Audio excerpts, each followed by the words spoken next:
Air New Zealand stuffed me around yesterday.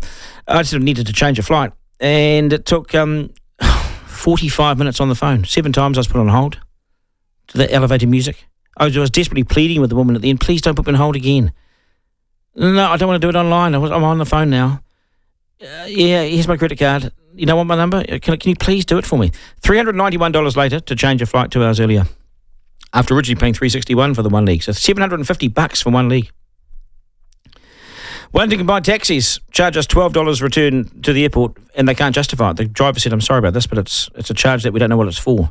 $4 for the barrier, another $6 each way for what? They can't justify it. This is typical of the way I think that we're being served at the moment. We're being screwed. Take, and on the give side, the service isn't that great. Anya Anderson is with the guest customer service provider RedSeed. I think they train people in customer service, what is good customer service, and boy, they're going to be busy. And people have said to me, Duncan, you sound angry about this. You sound genuinely pissed off, says Mike. And I said, yeah, well, I am. Why have we complicated things in our lives? Why has it become so hard to do things? Why is it so difficult to change a flight? Why is it so complex? It's technology, is it? Or is it companies cost-cutting and trying to get the cheapest possible service that they can give us, which is they don't talk to us at all? Anya, g'day and very good morning to you. Morena, how are you? Yeah, really good, thanks. What is it you guys do? Well, we work with lots of companies throughout Australasia, and we train primarily their frontline staff in how to work with their customers. And what do you see in New Zealand? What do you see as the level of service right across different industries? But are we well served?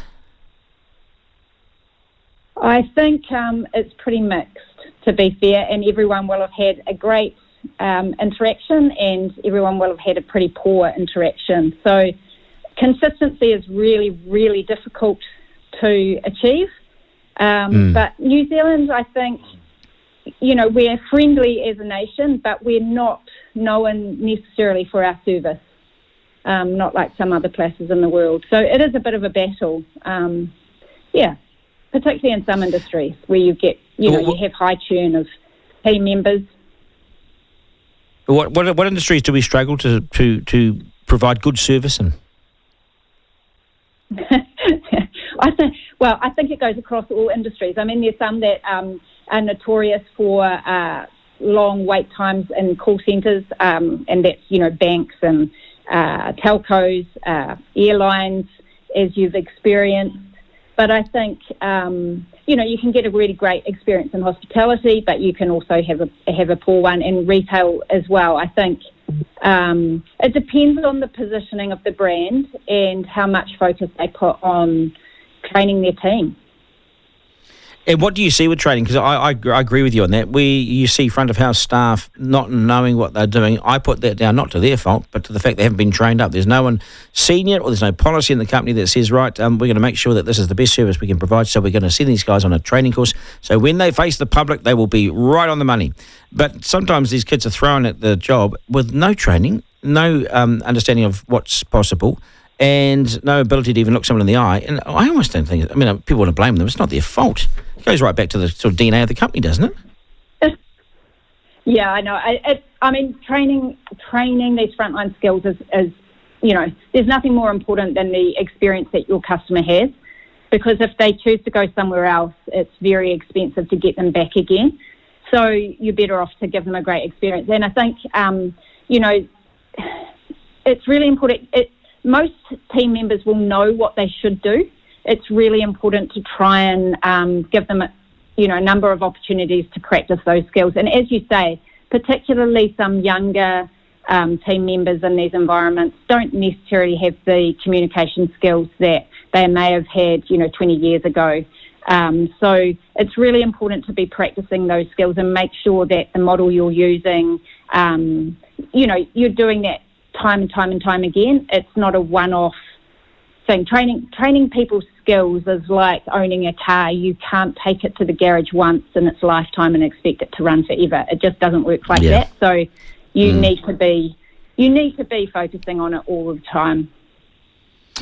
Do you find young people today are harder to train or need more work than, say, young people of, say, 30 years ago? Is it because of the fact that they've got buried their head in some digital device and forgot how to speak to people and look at people? I mean, is there, or am I just sounding like an old guy? I don't think they're harder to train. I think that's a myth. It's just that they have different skills, and they are used to communicating on a digital device a lot of the time, and you do need to teach them those skills, but they bring different, they bring different things to the business, and I think that it's just really important that you kind of acknowledge that and move with the times. And so, yes, you might need to focus on some different stuff as an organisation to be training your team, but that doesn't mean that they're harder to train or they're not any less engaged or any less ambitious. So, yeah, it just changes. Life changes, Yeah, technology, I think you're bang on with that. We've got a guy on our team. I do a live podcast every morning, and at MediaWorks, we've got a guy on our team, and he's not the most extroverted guy, but he actually is when you take him out of, sort of away from other people, and he's got the most amazing skills. No one's taught him anything, he's self-taught, and so he picks up all this AI and all this technology, and the company's not really helping him anyway, but he's helping himself too, and he knows he's got a good brain, so he's working it out. He's invaluable to me, this guy. He's worth 10 times what we pay him. Yeah. Without training, he's training himself, and so you get a bit of that, but he's not forward-facing, he's only facing me, really. So, but I just wonder around, cool. Do you get any complaints around in New Zealand or anything? Sorry, what was that? How do you find in New Zealand? Are you involved with them? Do you train them, or are you involved or hear anything about them?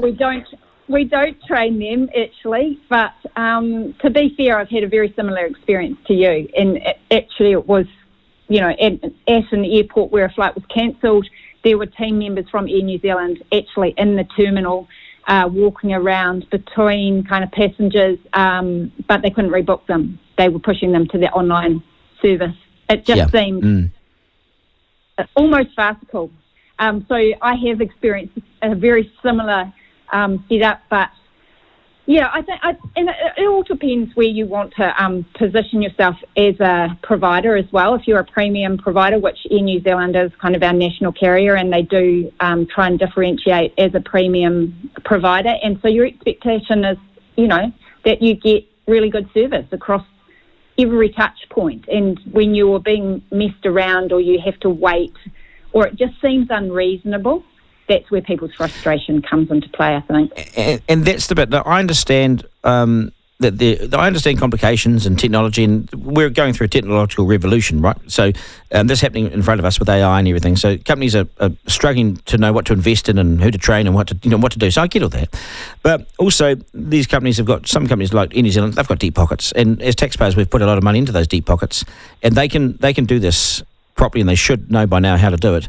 And I reckon they've actually gone backwards with their service. It's almost like we're foreign to them. You think you can rely on your Kiwi airline, but it's almost like we're foreign to them. We don't matter to them. We're just a number, and it doesn't matter. And I wonder if when you put your airport's number in, or if you have one of those things, whether there's levels of service. There'll be for the gold service, for the very elite people of New Zealand, they'll get service. But the rest of us, when we pick up the phone, if we don't put the right number in.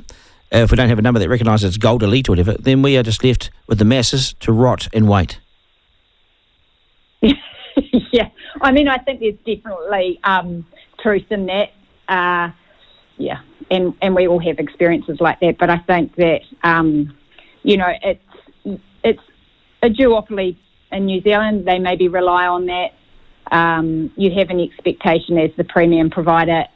If you don't get the service that you want, you do have an alternative, and maybe it's only one alternative at the moment, and on some routes, we have Jetstar, but it's not on every route either, right? So yeah, it's a monopoly. These guys are as close to a monopoly as you can get. It's pretty monopolistic, really. Yeah, it is. Well, definitely is on some routes. So it's challenging.